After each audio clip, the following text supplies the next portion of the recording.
the opposition is off balance and they can't make solid contact. And that's what it felt like tonight. I mean, they did have some hits. What did they finish with? 6 hits. It wasn't like he was just completely manhandling them, but he had them off balance and not a lot of hard contact. And really, they did get that runner to third, but he stranded him there. There wasn't a lot of threatening. It never felt like, oh, we got to get out of this one. It always just felt like Kershaw had it. Like he's in control. He's rolling all as well. So yeah, fantastic performance from him. And it honestly feels like we've seen more of those lately from Kersh than not.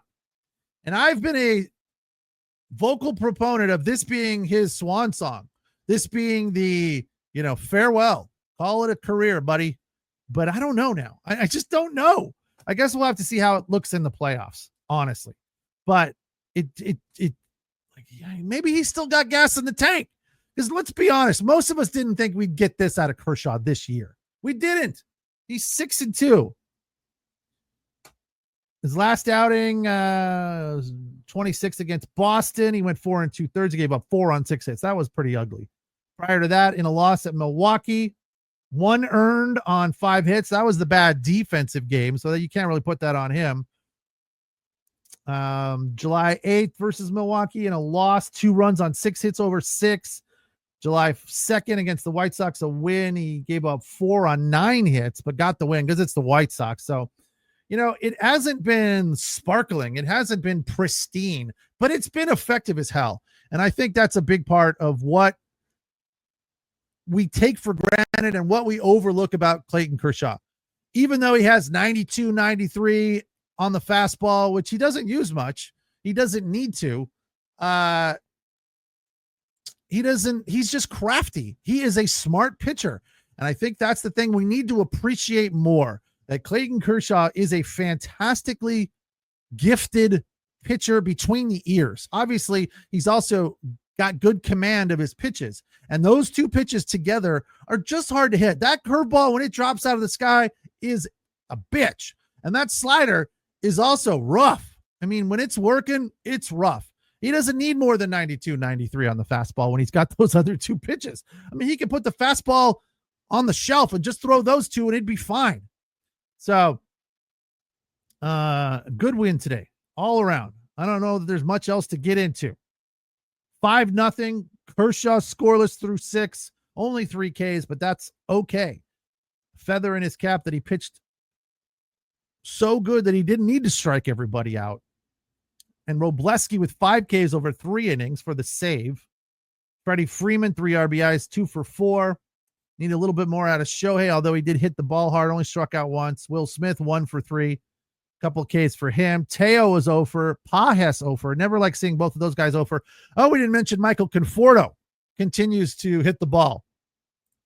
You can look at a variety of different sample sizes for him over the last month or so, but over the last 8 games, batting .333, he singled to left. Then Freeland went the other way. Nice piece of hitting for Freeland for his first RBI as a Dodger to score Conforto after he had doubled. And then Mookie got the RBI on a sac fly. That made it 4-0. And then Freddie's home run made it 5-0. As I said, in the 4th, Kershaw struck out, as they call him, bookend. Opened the frame with a strikeout, finished it with a strikeout on a nice 11-5, 12-6, whatever you want to call it, curveball to get out of a jam there. And Alex Call made his debut, struck out looking. So we say goodbye not only to Dustin May and James Outman, a couple of other guys from the system, the minor leagues, and this pitcher that they acquired in exchange for Outman from Minnesota. Former Dodger, 16, 17, 18, and 19. I'm forgetting it. Brock Stewart. What's his name? Brock Stewart. Yeah. I had forgotten about him. I'll be honest. And I was like, oh yeah, that's right. It's how quickly we forget, right? Guys from last year, you're like, oh yeah, that guy was a Dodger last year. They come and go, these players, so fast, unless they're in Dodger blue for like 5 or 6 years. It's like, oh yeah, that guy was a Dodger. Or unless they do something spectacular like Kirk Gibson, or Freddie Freeman. You obviously won't forget about those guys, but Justin Turner. I feel like Justin Turner was a Dodger for like 4 or 5 years. I think it was 10. Let's see. How many years Justin Turner? It was a long time. And my daughter was a huge Justin Turner fan, was really bummed when they didn't re-sign him. But yeah, it's just how quickly, we forget. They move on. It's very rare that you'll have a Clayton Kershaw that will retire as a Dodger. So started in 14 with the Dodgers, did Justin Turner, and finished his career in LA in 22. So 8 years. Yeah. Like I said, I felt like it was 4 or 5, but he was fantastic and still missed to this day.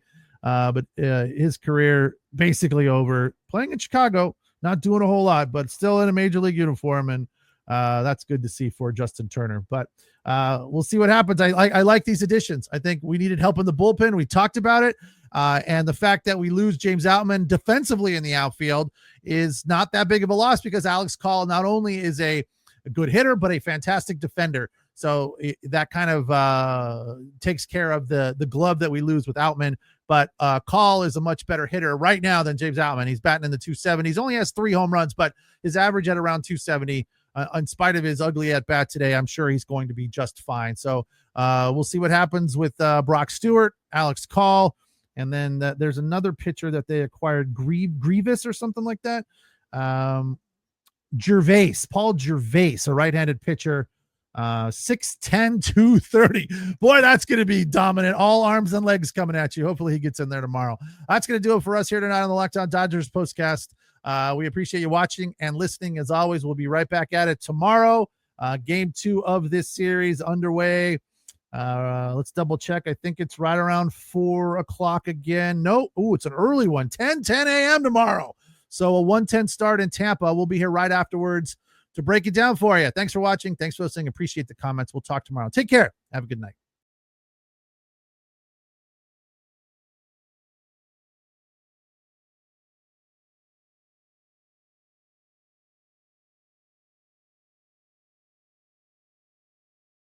This is the table, the one with the view. This is how you reserve exclusive tables with Chase Sapphire Reserve. This is your name on the list. This is the chef sending you something he didn't put on the menu. This is 3 times points on dining with Chase Sapphire Reserve and a $300 dining credit that covered the citrus pavlova and drinks and the thing you didn't think you liked